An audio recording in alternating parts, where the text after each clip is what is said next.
حسن بھائی، آپ نے گفتگو میں ذکر کیا حدیث مبارکہ کا کہ شکر کرنے سے مصیبت خوشی میں تبدیل ہو جاتی ہے، تو اگر اس کی تھوڑی سی اور وضاحت کر دیں، کیونکہ یہ بات کوئی بھی مصیبت، پریشانی، کوئی وری، کوئی پین، کوئی مزری، کوئی تکلیف دو حال سے خالی نہیں. یا تو ہمارے اپنے کرتوتوں کے سبب آئی ہے، یا اللہ نے ہمیں کسی سبب امتحان آزمائش ہے. پھر اگین بات ہے کہ امتحان میں آزمائش ہے تو ایسا ہوتا ہے کہ وہ اپنے بندوں کو اس لیے آزماتا ہے کہ اس امتحان کے سبب ان کے گناہ بخش دیے جائیں اور وہ آخر میں نجات کے حقدار ہو سکیں. دو صورتیں ہیں، دونوں صورتوں میں کوئی بھی پرابلم ہے یا کوئی بھی امتحان جس سے ہم گزر رہے ہیں، جو تکلیف سے گزر رہے ہیں، اس کا مقصد ایک ہی ہے کہ ہم اس سے گزریں، اس سے کامیاب ہوں اور اس کے نتیجے میں ہم روحانی ذہنی طور پہ بلند درجات حاصل کریں، تقوی حاصل کریں. درجات ہمارے، ہم پہلی سٹیج سے اگلی سٹیج پہ چلے جائیں. ٹھیک ہے. وہ مینٹل ڈیولپمنٹ ہو سکتی ہے، وہ تقوی ہو سکتا ہے، وہ اسپرچول ڈیولپمنٹ ہو سکتی ہے کچھ، لیکن ہم ایک منزل سے اگلی منزل پہ چلے جائیں. تمام دنیا میں جو ایجوکیشن سسٹم ہے، ایگزامینیشن سسٹم، وہ اسی طرح سے بنا ہے کہ آپ امتحان لیتے ہیں اور طالب علم کو ایک لوور درجے سے اگلے افضل درجے میں آپ اس کو منتقل کر دیتے ہیں. اب اس کو آپ زندگی کے امتحانوں پہ لے لیں، پریشانیاں، تکلیفیں، کوئی بھی امتحان جو آپ کے اوپر آیا ہے اس کا ایک ہی بڑا مقصد ہے، علت یہ ہے کہ آپ کو ایک درجے سے اگلے درجے میں منتقل کیا جائے. آپ نے کبھی نوٹ کیا کہ آپ نے کبھی ایگزام دیے ہوں، آپ کے تمام دوستوں کے رول نمبر سلپس آ گئے، آپ کے رول نمبر سلپ ہی نہیں آئی، تو پریشانی ہوتی ہے نا. آپ کو امتحان کے لیے چوز کیا گیا ہے، یہ بھی ایک شکر کا مقام ہے کہ ایٹ لیسٹ آپ اس رول نمبر سلپ پہ ایڈ تو ہیں. ون تھنگ، اگر آپ اس شخص پہ شامل ہی نہ ہوں تو آپ جو کہ تو پڑے رہیں گے. جس طرح مجھے سرکار کی حدیث چاہیے، 3 طرح کے لوگ ہیں، عالم، طالب علم اور کوڑا کچرا. عالم، طالب علم اور کوڑا کچرا. مطلب آپ نے 3 کیٹیگری میں شامل ہونا ہے، اور وہ کوڑا کچرا وہ لگا جو کسی وصف پہ شامل نہیں ہے، نہ علم، نہ طالب علم ہے، نہ عالم ہے، اور وہ اپنی زندگی جو کا تو گزارے، تو وہ اس رول نمبر سلپ پہ ایڈ ہی نہیں ہے. تو اگر ہم اس رول نمبر سلپ میں ایڈ ہے کہ ہمارے امتحان کے لیے چوز کیا گیا، تو اٹس سیلف ایک مقام شکر ہے. بے شک. ٹھیک ہے. اب جب آپ کسی پریشانی میں مبتلا ہو جائیں، سکون سے بیٹھیں، شور و غوغا کرنے کی ضرورت نہیں ہے، وائے تباہی کرنے کی ضرورت نہیں ہے. تھنک، تسلی سے کسی کونے میں بیٹھ کے اس بات کو سوچیں کہ یہ امتحان آیا کیوں. جیسے ہی آپ تھوڑا سا فکر کریں گے، غور کریں گے، اور اس غور میں آپ اللہ سے دعا بھی کریں گے، یا اللہ تو میرے لیے کرم فرما کے میرے لیے آنکھ بھی کھول دے تھا، آپ کو اس امتحان کی علت سمجھ آ جائے گی. جیسے ہی اس کی علت سمجھ آئے گی، آپ شکر کریں، یا اللہ تعالیٰ شکر ہے. اور چونکہ اس امتحان کی علت یہ تھی کہ آپ اس سے اگلا درجہ پا لیں، جیسے ہی وہ درجہ آپ جب اس کی علت کو سمجھ جائیں گے. مجھے بتائیے گا، آپ نے ایم فل یا ایم ایس کے ایگزامز دیے نجم، آپ ایک تھیسس آپ نے کروا دیا جمع، آپ دوبارہ اس ایگزام میں بیٹھیں گے؟ نہیں. آپ کے کسی ایگزامینر نے، یونیورسٹی نے آپ کو آلریڈی تھیسس لے لیا، ایکسیپٹ کر لیا، دوبارہ اس کو زحمت میں مبتلا کرے گی نہیں. تو وہ عزیز الحکیم جس امتحان میں آپ کو پاس قرار دے چکا ہے، اس کو آپ کو جاری نہیں رکھے گا، وہ فوراً امتحان ہٹا لے گا. سبحان اللہ، سبحان اللہ. یہ ایک خوبصورت ترین بات ہے. اور ہم چونکہ اس میں آپ کہتے ہیں ایک لفظ ہے پسوڑی میں پڑے ہوتے ہیں، ہم اس پہ پینک ہو جاتے ہیں، پریشان، یہ کیوں ہو گیا، وہ گیا، گلے گلے گلے گلے. ہم کبھی اس سے امتحان سے لمحہ تفکر میں آتے ہی نہیں ہیں. تفکر میں نہیں آتے، نہ ہم شکر کرنے کی سوچتے ہیں. اور ہمارا چونکہ پھر بچپن سے ہمارا مزاج شکایت کا، گلے کا وہ رہتا، تو ہم کبھی اس اینگل سے سوچ ہی نہیں پاتے. یقین مانیے گا کہ اس سے بڑا جو حل نہیں ہے مصیبت کو دور ہونے کا. آپ تسلی کریں، سوچیں، سمجھیں، فکر کریں، اس کی علت پہ غور کریں. جیسے ہی علت سامنے آتی ہے، شکر کریں، یا اللہ تو نے شکر ہے مجھے اس بات میں مبتلا کیا. ودن سم آورز، چند گھنٹوں میں، چند ساعتوں میں آپ کا امتحان ختم ہو چکا ہوگا. کیا بات ہے.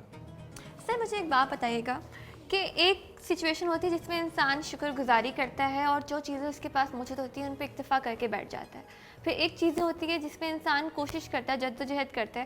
تو ان دونوں سچویشنز میں لگن ہونے میں اور ایک چیز میں کہ آپ اکتفا کر بیٹھے ہیں، اس کا ماڈریٹ پوائنٹ کیا ہوگا؟ کس طرح سے اس چیز کے ساتھ میانہ روی کے ساتھ چلنا چاہیے؟ دیکھیے، وہی آپ نے خود ہی جواب دیا اس بات کا، بیلنس، توازن.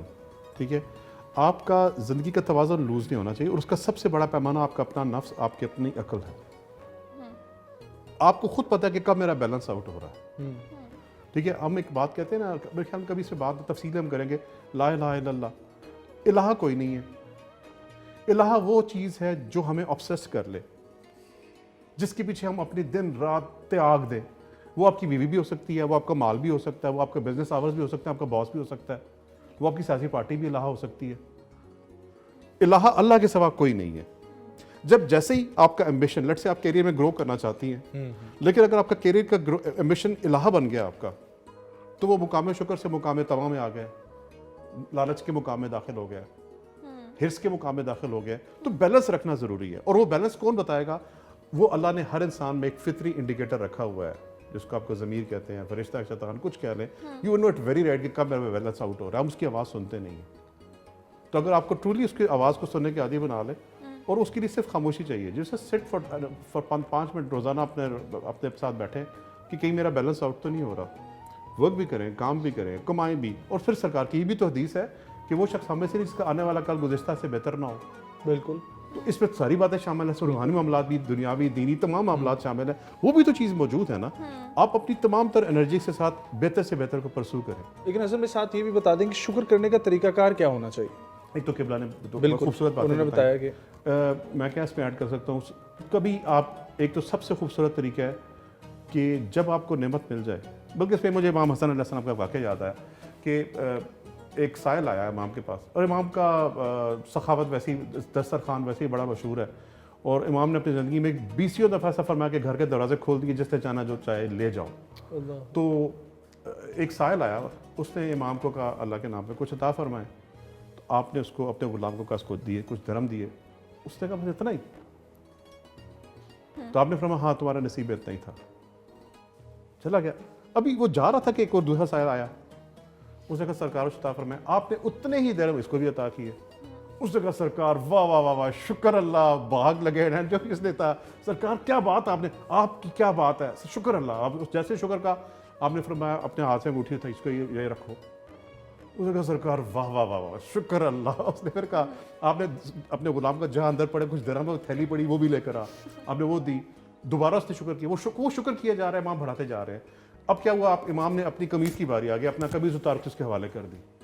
کچھ بھیڑیں بکریاں سینکڑوں کی تعداد میں عطا فرمائی. وہ کافی ایک مطلب آپ سمجھ لیں کہ ایک غریب, ادنا, نادار, مسکین سے وہ ایک صاحب مال و ثروت بن کے جب نکلا, آخر اس نے کہا سرکار الحمدللہ. آپ نے کہا ہاں اب ٹھیک ہے. مجھے اس وقت سے 2 باتیں سمجھ آئیں جی.